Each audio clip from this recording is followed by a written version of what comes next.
Hello guys, welcome to exam made simple.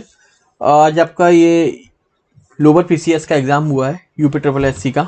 ठीक है, तो इसकी जो आंसर की आप देखोगे, मैंने यूट्यूब चैनल पर पहले ही डाल दी आंसर की। और अभी क्या है, इसका एक एनालिसिस किया जा रहा है। ठीक है, हमारी टीम के द्वारा एक एनालिसिस किया जा रहा है। ये कोई ऐसा नहीं है कि एक्यूरेट आपका बेसिकली एक्यूरेट होगा आपका कट ऑफ, लेकिन बहुत हद तक ही कट ऑफ आपका रहेगा। ठीक है, बाकी जैसे ही आप कमेंट बॉक्स पे और भी स्टूडेंट्स के हमारे पास आ जाते हैं मैसेज, तो उसके हिसाब से हो सकता है ये अपडेट हो जाए। अभी के लिए जो टीम का अंदाज़ा है और जो हमारे ऑफलाइन बैचेस चलते हैं, स्टूडेंट से बात की गई है, उस आधार पर मैं आपको ये कट ऑफ यहाँ पर बता रहा हूँ। ठीक है, अगर हम थोड़ा सा पेपर का डिस्कशन कर लेते हैं तो पेपर क्या है। पेपर में आप देखोगे कि पेपर में जो आपका कंप्यूटर वाला पोर्शन है वो भी इजी नहीं था। पेपर, सबसे पहली बात आपको समझना होगा, पेपर आपका मॉडरेट टू टफ था। ठीक है, मॉडरेट इसलिए बोल रहा हूं मैं कि इतने सवाल तो आराम से थे कि आप कर सकते हो, कट ऑफ तक पहुंच सकते हो। ठीक है, बाकी पोर्शन आपका टफ था, तो कट ऑफ के लिए जो लड़ाई हो रही है ना, वो टफ हो जाती है। आपको ये समझना होगा।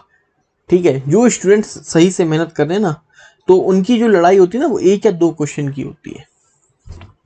तो कंप्यूटर पे एक जो एनालिसिस किया गया है कि 8 से 9 क्वेश्चन आपके सही मिनिमम इतने होने ही चाहिए। ठीक इसी तरीके से यूपीजीके में 13 से 15 क्वेश्चन के आसपास। हिंदी में भी आपके 8 से 9 क्वेश्चन सही हो सकते हैं बहुत आसानी से।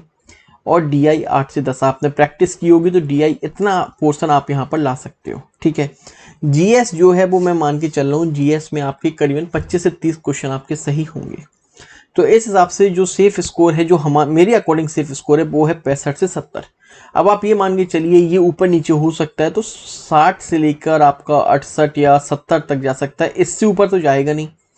ये आपका हो सकता है 1-2 नंबर और कम हो जाए, 1-2 क्वेश्चंस और कम हो जाए, इससे ज़्यादा अंतर नहीं आएगा। आप ये मान के चलिए कट ऑफ और आपका इसी के आसपास रहेगी। ठीक है, पेपर का लेवल आपका खूब इस समय लोग कह रहे हैं ईजी है। ईजी कहीं से नहीं था पेपर, कहीं से भी ये पेपर इजी नहीं था। जो कह रहे हैं या तो उन्होंने किया नहीं है, या जब उनके आंसर चेक होंगे तो आप देख लेना कि कट ऑफ इसी के आसपास आपकी रहेगी। एग्जाम मेड सिंपल ने आपके लिए यहाँ पर, आप चैनल पर जाकर देखें, एक आंसर की दी है, बिल्कुल एक्यूरेट आंसर की है। मैंने खुद उसको चेक किया है, वो बिल्कुल सही आंसर की है। उससे आपके जो नंबर आ रहे हैं आप उसको यहाँ पर बताएं। Thank you so much.